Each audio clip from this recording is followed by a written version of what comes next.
is up? Bienvenue sur le podcast Conversation Awesome avec Karmakin.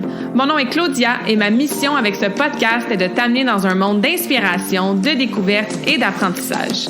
À travers des épisodes solo ou avec invités, en français and in English, attends-toi à une panoplie de sujets et d'histoires variées en lien avec la santé, les habitudes de vie, le développement personnel et spirituel et tout ce qui peut t'aider à vivre une vie awesome, épanouie selon tes termes. I am honored and so grateful that you're here. Merci de partager le podcast en grand nombre, de t'y abonner et de laisser 5 étoiles et un review sur ta plateforme d'écoute préférée. Alright, let's dive in dans la nouvelle conversation de la semaine et merci encore d'être à l'écoute. You're awesome!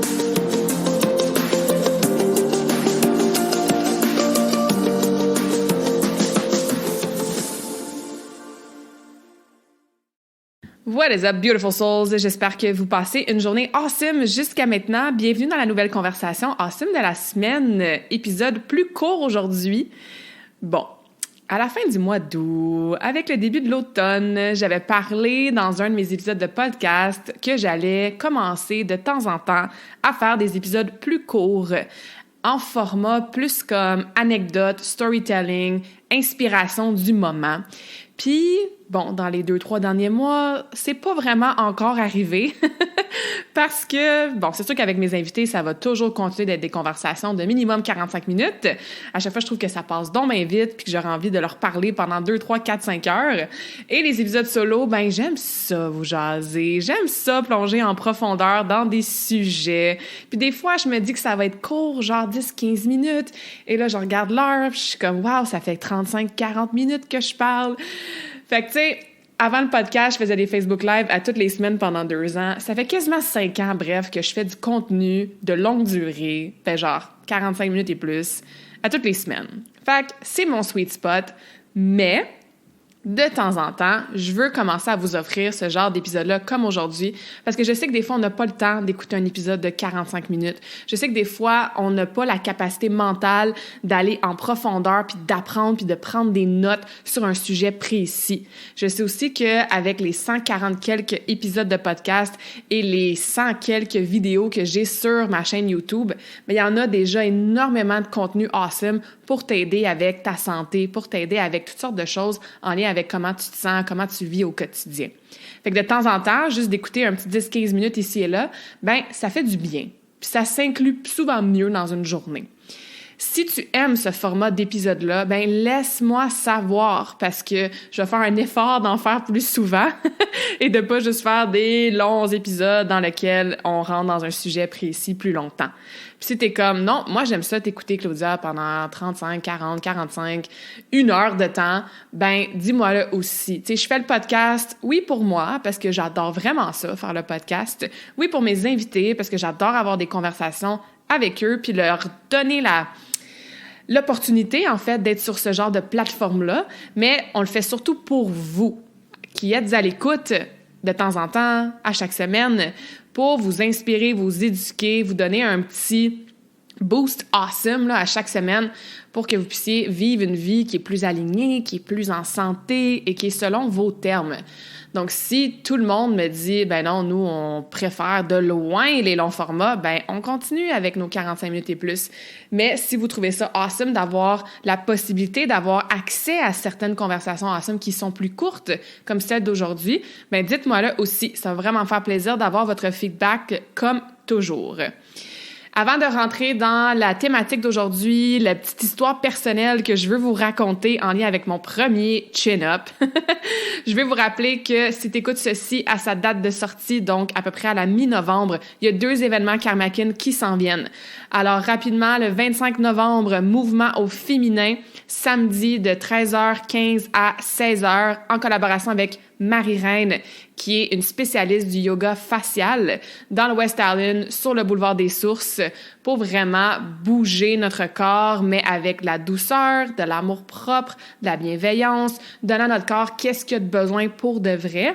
Et Marie-Reine va nous apprendre plein d'exercices, plein de concepts, plein de théories vraiment awesome que moi, je trouve super cool de découvrir depuis que je la connais pour, oui, réduire les rides, mais aussi réduire les tensions, réduire la fatigue oculaire, donc vraiment les travailler au niveau de notre visage, ce qu'on fait jamais, bref. Donc ça, les inscriptions sont en cours. C'est 60 $ seulement. Ça inclut les taxes, ça inclut les frais. Alors, allez dans mon profil, checker sur Facebook, Instagram, etc. ou envoyez-moi un message si vous voulez vous inscrire. Et l'autre événement sera la semaine d'après, donc dimanche, le 3 décembre, de 13h à 15h. Au Coexiste, qui est un studio de yoga à Saint-Lazare. Ça, c'est en collaboration avec Sylvie Paquette, qui est maître Reiki. Et on offre cet événement-là vraiment pour la femme qui est curieuse par rapport au Reiki, qui n'a jamais eu de traitement avant, qui connaît pas vraiment ça, mais ça pique ta curiosité, puis t'aimerais en apprendre plus, fait qu'il va y avoir une partie plus théorique. Et goûter à cette magie-là, il va y avoir une partie effectivement pratique pendant laquelle je vais vous guider à travers des étirements super confortables, très, très, très, très passifs. Et pendant qu'on va tenir les étirements, moi puis Sylvie, on va venir vous donner du Reiki individuellement pendant cette partie-là. Donc, les places sont super limitées. Il en reste pas gros. On veut garder ça vraiment cosy puis vous donner le temps, justement, d'expérimenter le Reiki. Fait que si ça vous intéresse, même chose, allez vous inscrire directement. Trouvez le lien sur mes pages, là, que ça soit Facebook, Instagram, etc. Ou envoyez-moi un message. Là, je vais pouvoir vous aider avec tout ça. All right. Ce que j'avais envie de vous raconter aujourd'hui dans cet épisode un peu plus court, c'est la première fois que j'ai réussi à faire un chin-up. En fait, non, c'est un pull-up. Bref, je vais sûrement dire chin-up parce que on dirait que ça sort plus facile, là, mais si je me souviens bien, je pense que c'est un pull-up. La différence est assez petite, là. Un pull-up, un chin-up, c'est quoi? C'est quand tu t'agrippes avec les mains à une barre, que tu te laisses suspendre tout ton corps dans le vide et tu te tires. Donc, tu montes en pliant tes bras, en squeezant ton haut du dos, en travaillant beaucoup tes grands dorsaux et tes bras, le derrière de tes épaules, etc., pour que tu amènes ta poitrine au niveau de la barre et ton visage par-dessus la barre. Fait qu'un chin-up, une traction en français, un pull-up. Bon, pull-up, c'est plus large, les mains en pronation, donc l'intérieur des mains sur la barre. Chin-up, c'est plus près. Moi, j'aime bien faire des chin-ups en prise neutre. Je trouve ça un petit peu plus facile. On peut les faire en prise en supination, donc l'intérieur des mains face à nous. Fait que bref, il y a différentes façons de faire des tractions. Et moi, je me souviens plus si c'était vraiment un pull-up plus large ou rapproché, mais l'histoire reste quand même. Alors, j'étais au gym, évidemment. Ça, c'est quand je m'entraînais au gym Proform à Dorion. Je sais pas si vous vous souvenez de ce gym-là, si vous êtes du coin. C'était tellement hot, ce gym-là. Puis ça l'a fermé. Bon, comme bien des gyms, malheureusement. Et c'était, j'ai envie de dire, ça doit faire à peu près 7 ans. 7 ou 8 ans, à peu près. Peut-être même avant ça. Bref, ça fait un petit bout. Puis, ça faisait longtemps que je pratiquais mes chin-ups avec la machine qu'on appelle souvent le graviton ou le gravitron, je sais jamais. Mais ça, c'est la machine que tu peux te mettre à genoux sur une espèce de petit siège, si on veut dire. Puis, quand tu mets du poids, ça enlève du poids que toi, tu dois soulever. Par exemple, si tu pèses 150 livres et tu mets 50 livres sur la machine, tu vas avoir besoin de juste lever 100 livres de poids. Donc, c'est la seule machine que quand tu rajoutes du poids sur ta machine, c'est plus facile. Puis quand tu réduis le poids sur la machine, c'est plus difficile parce que ça veut dire que la machine t'aide moins. Puis, il y a toutes sortes de façons de s'améliorer, de travailler les chin-ups, les pull-ups, avec des élastiques, en excentrique, ce qui est une excellente technique, dans le sens que peut-être que tu vas sauter ou quelqu'un va t'aider à te lever en position, entre guillemets, finie du chin-up, ce qui veut dire les coudes pliés près du corps, la tête par-dessus la barre, et tranquillement, tu te laisses descendre et tu retiens la descente pour pas te laisser un peu aller ou tomber dans le vide. Mais le but de ce storytelling-là, c'est pas de vous expliquer comment faire un chin-up, c'est pour vous dire que moi, ça faisait longtemps que je voulais être capable d'en faire des chin-ups, tu sais, puis à ce temps-là, j'étais beaucoup plus lourde. J'étais, mettons, dans mes... Peut-être pas dans mon pic de troubles alimentaires, mais tu sais, je pense que je patinais plus. Ouais, non, c'est sûr que je patinais plus, je compétitionnais plus. Bon, je devais être dans, c'est ça, début vingtaine à peu près. C'était avant l'Australie, ouais. J'aime ça mettre des dates sur les choses. Je sais pas si vous êtes comme moi, là, mais moi, j'aime ça raconter les choses en ordre chronologique, là. Bref, mettons que j'étais dans ma début vingtaine. Fait que ouais, ça fait peut-être plus que 7-8 ans. En tout cas, peu importe c'était quand, j'étais beaucoup plus lourde qu'aujourd'hui. Fait qu'évidemment, plus t'es lourde, ben plus t'as besoin d'être forte pour soulever ton poids du corps. Ça faisait longtemps que je voulais faire ça, que je voulais réussir. J'étais un petit peu dans mon commencement de powerlifting, je crois. Donc, c'est ça, devenir le plus forte possible, tu sais. Fait que je suis sur cette machine-là à chaque semaine, plusieurs fois par semaine, tu sais, puis je réduis la charge. Bon, avant, je prenais 40 livres, après ça, 30 livres, après ça, 20 livres, tu sais. Je fais plus de répétitions, j'ai fait mes mouvements lentement parce que je sais que, ben, ça l'aide, J'ai quand même étudié là-dedans. Je sais c'est comment les techniques pour être capable d'éventuellement faire un chin-up. Puis moi, c'était super important. J'ai presque toujours été comme ça. Je suis encore plus aujourd'hui, puis c'est comme ça que je coach, que la qualité puis l'amplitude de mon mouvement soit parfait. On voit tellement de gens faire des pull-ups, mais c'est comme, ils gardent leur coude presque plié tout le long, tu sais. Non. Moi, là, je voulais partir complètement allongé et monter complètement en haut. Vraiment, là, un chin-up parfait. Pas de compensation, pas de swing, amplitude de mouvement au complet, sinon, ça compte pas, tu sais. Et là, je suis dans mon workout, je m'installe à ma petite machine, puis habituellement, je prenais 20 livres. 20 livres, on s'entend, là, c'est juste pour dire que tu as un petit peu d'aide, tu sais. Puis là, je me dis, OK, je vais l'essayer avec juste 10 livres. Tu sais, la dernière petite plaquette, juste 10 livres. Fait que là, je change le poids sur la machine, je mets juste mon 10 livres, je m'installe les genoux sur, bon, c'est ça, le petit banc, là, la petite plateforme, tu sais. Je m'accroche mes mains, puis là que je revis le moment, je suis pas mal sûre que c'était un pull-up. Fait que j'accroche mes mains, fait que là je suis en position suspendue, fait que mes bras complètement allongés, mes genoux sur la plateforme. Elle a 10 livres qu'elle va m'aider à monter, sauf que qu'est-ce qui se passe? J'arrive pour faire mon pull-up et je me lève, mais comme c'était tellement léger, le 10 livres, ben la plateforme, elle a pas suivi. Fait que j'ai été capable de me lever, puis la plateforme est comme arrivée sous mes genoux une seconde plus tard. Puis j'étais dans les airs, et là, je suis redescendue dans mon extension complète. Je suis débarquée de la machine, j'ai fait comme « Seigneur, je viens de faire mon premier pull-up. » Moi, je pensais pas que j'étais capable. Je savais que je m'en venais quand même, mais dans ma tête, la plateforme, elle allait rester sous mes tibias, puis elle allait suivre, elle allait me supporter ce petit 10 livres de plus que je pensais que j'avais de besoin. Mais c'est tellement léger. Puis tu sais, il y a bien des machines là, comme ça qui partent à 20 livres, en fait, justement pour cette raison-là, tu sais. Le 10 livres, il sert pas à grand-chose. Je veux dire, tu te lèves toute seule, puis finalement, la vitesse que je sais pas trop comment appeler ça, le pad là, où le petit siège va monter, ben t'es déjà rendu en haut, tu sais. Fait que j'étais comme, OK. Fait que là, j'étais genre, je pense que je viens de faire mon premier chin-up, tu sais. Fait que là, je déplace... Ben en fait, tu sais, t'as comme deux options là, dans ces machines-là. Tu peux avoir, oui, le petit coussin qui t'aide, mais tu peux l'enlever aussi, soit en bas ou en haut, ce qui fait en sorte que t'as rien pour t'aider. Fait que je suis comme, je vais essayer pour voir. Puis comme de fait, je me réinstalle. Là, je suis dans le vide, là, complètement. Mes pieds touchent pas à terre. Et je réussis à me lever. Puis j'en ai peut-être fait comme 1,5. Je me souviens pas si mon deuxième, il était super clean, là, parfait.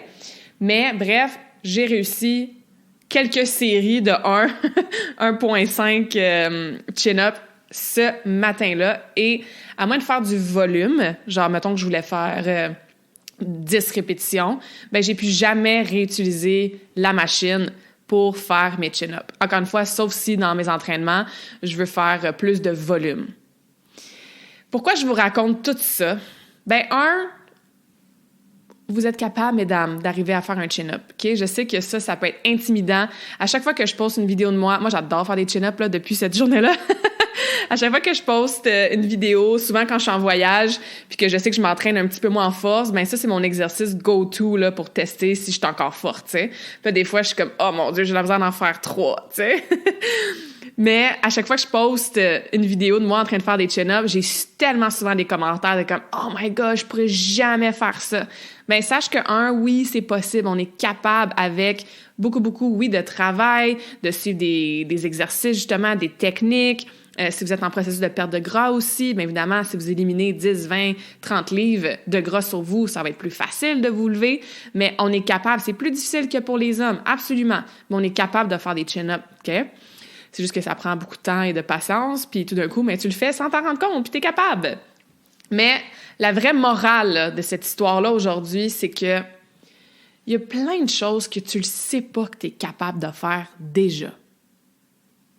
On a la voix de l'ego, la voix de la peur, la voix des blessures, la voix de nos conditionnements, la voix de notre subconscient qui parle souvent fort dans notre esprit, puis qui nous trouve toutes les raisons et les justifications et les excuses de pourquoi on n'est pas capable de faire X. Fait que je veux que tu réfléchisses aujourd'hui. Il y a peut-être quelque chose qu'en ce moment dans ta vie, tu aurais envie de faire. Tu aurais envie d'essayer. Tu aurais envie de relever comme défi. Tu aurais envie de plonger dans une zone de confort un petit peu plus stretchée, tu sais. Qu'est-ce que ça dit entre tes deux oreilles? Puis ce que ça dit, les excuses, les raisons pourquoi tu n'es pas capable, les ci, les ça, bien, est-ce que tu peux switcher ces pensées-là puis te dire, bien, tout d'un coup, dans le fond, je suis capable. Tu sais, comme moi, là, tout d'un coup, dans le fond, je suis déjà capable d'en faire un chin-up, mais je le savais pas que j'étais capable. Moi, je pensais que j'étais pas capable. Puis là, paf, ça, c'est arrivé. C'est un exemple banal là, que je vous raconte ce matin. Bien, pour moi, il est le matin, là, pendant que j'enregistre ça. C'est un exemple banal, mais juste pour dire que, ben c'est ça, on le sait pas toujours qu'est-ce qu'on est capable de faire. Fait qu'il se passe quoi si on prend un petit risque? Il se passe quoi si on rajoute un petit 5 livres sur notre squat? Il se passe quoi si on dit oui, je vais la faire, la conférence dans mon travail, puis je vais parler en public pour la première fois? Puis il se passe quoi si on se dit « Hey, oui, dans mon voyage, là, je veux me booker une aventure toute seule parce que je suis capable de voyager seule. » Tu sais, il y a tellement de choses qu'on se limite parce qu'on a peur de ne pas être capable ou on pense qu'on n'est pas capable. Puis honnêtement, ça se peut que tu ne sois pas capable. Ça se peut que moi, là, en me rendant compte, en fait, ça s'est passé tellement vite, mais en réalisant que, hey, la plateforme, elle m'a pas aidé pantoute, ben ça aurait pu, là, que je sois pas capable de me lever au complet puis de faire un chin-up parfait. Mais je l'ai essayé. C'était pas voulu. Mais ce que je veux dire, c'est que si on le laissait, puis si on n'est pas capable, ben on le sait, puis on peut travailler par la suite pour être capable de le faire éventuellement de façon parfaite ou optimale. Mais si on ne l'essaie pas, on le saura jamais.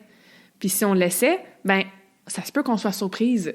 Ça se peut qu'on fasse comme « Hey, si je suis capable de faire ça, ben quoi d'autre que je suis capable de faire? » Et c'est ça l'évolution de soi, c'est ça la progression, c'est ça l'amélioration, c'est ça continuer à grandir vers une version plus awesome de soi-même. Fait que c'est ce que j'avais envie de vous raconter la première fois que j'ai fait un vrai chin-up. Okay? C'est à ce jour encore un de mes exercices préférés. Et bon, soit que tu utilises la conversation d'aujourd'hui pour aller pratiquer tes chin-ups, ou, comme j'ai dit, ce qui est encore plus important pour moi, réfléchis à quelque chose que tu veux faire, que tu veux essayer et pose-toi la question, qu'est-ce qu'elle dit la petite voix? Est-ce que cette voix-là, je peux la transformer, la changer et me dire à la place, mais tout d'un coup que je suis capable, tout d'un coup que je me rends compte que, ouais, je suis capable de faire ça. All right? Donc, je vous laisse là-dessus. Encore une fois, faites-moi signe si vous aimez ce genre de format d'épisode un petit peu plus court. Et même si c'est plus court, je vous laisse quand même avec un quote avant de vous laisser. Whether you think you can or you think you can't, you're right. Un quote super populaire. Fait que peu importe si tu penses que tu peux ou si tu penses que tu peux pas, ben t'as raison. Je pense que j'ai rien à rajouter. Donc, je vous laisse méditer là-dessus et partager avec moi ce que vous allez faire dans les prochaines semaines pour vous prouver que, ben, you can.